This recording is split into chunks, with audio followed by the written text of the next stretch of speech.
Hello, my name is Josh, and I am a DM.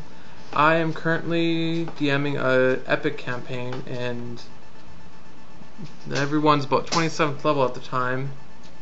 We are recording all of this, and I am hoping to get people's attention. The history of the game is there are elven wars going on. Well, it's not really the history, but it's more of the politics. So far what's happened is there was a big war between like gnolls and orcs and ogres were fighting to gain the capital city. And a group of misfits, there was a solar angel, there was a werewolf, there was a black dragon, white dragon, mummified rider, and a few other odd characters along with that. And they were forced to fight with a geese spell. So they fought against the war, and they fought, well, the leader of all of the creatures was a were-tarask. And the wizard kind of screwed everything up and used a powerful item that he didn't tell me about.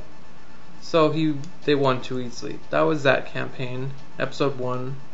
Episode 2, which is more current, and everyone in my group is the same people in episode 3, was they were stuck in carcery for crimes that they either did or didn't commit. The gnome, Pelgar, he was put there by Garl Glittergold for having too much technology, and he was basically the scapegoat. The dragon was put there by Tiamat, which I'm not going to say yet because he's probably going to watch this video and he doesn't know why. There was Ted's character, whose name is Edvard.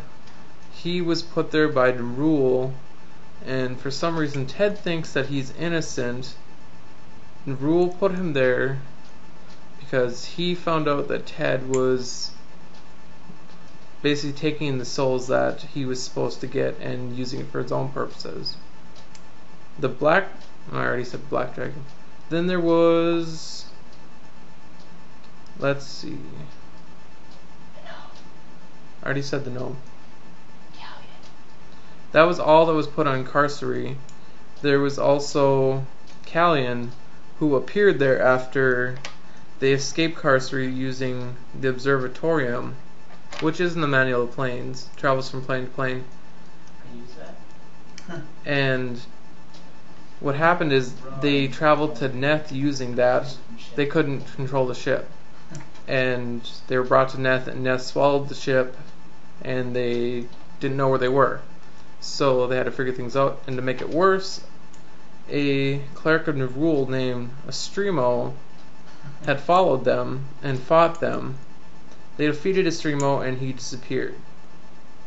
Neth tried to swallow them and ask them questions, and they heard a voice in their head saying that they should go past the visage wall, which is the place where Neth asked questions, and destroy the brain, which they did. And what they found there, well, before they got to the brain, they found Callian, who was in the fairy realm, which the fairy realm was swallowed, so that's when he showed up. But they found Callian, they went to the brain, destroyed it, and found there was an angel inside the brain, which was imprisoned there by the gods. So the angel gave him a choice to either stay there and possibly die, or go with him and fight the gods and reach godhood. They accepted, and that's when episode 3 started. So once they got teleported, they were in a sea that takes away your constitution. The gnome took too much constitution damage, turned into a zombie, and a pirate that was undead picked them up, and they used diplomacy to actually get him to help them reach another ship into a dwarven port city, which they received the cure by selling some powerful weapons. Yes, there was a cure to zombie in that, but only for that kind of zombieism.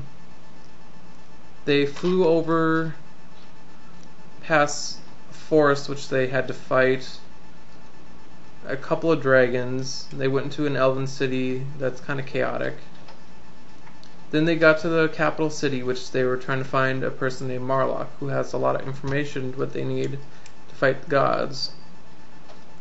Which in that city, they were kind of kicked out because Edvard had killed a 6 or 8-year-old child to try to send a message to Nerul to tell him, hey, I'm on your side.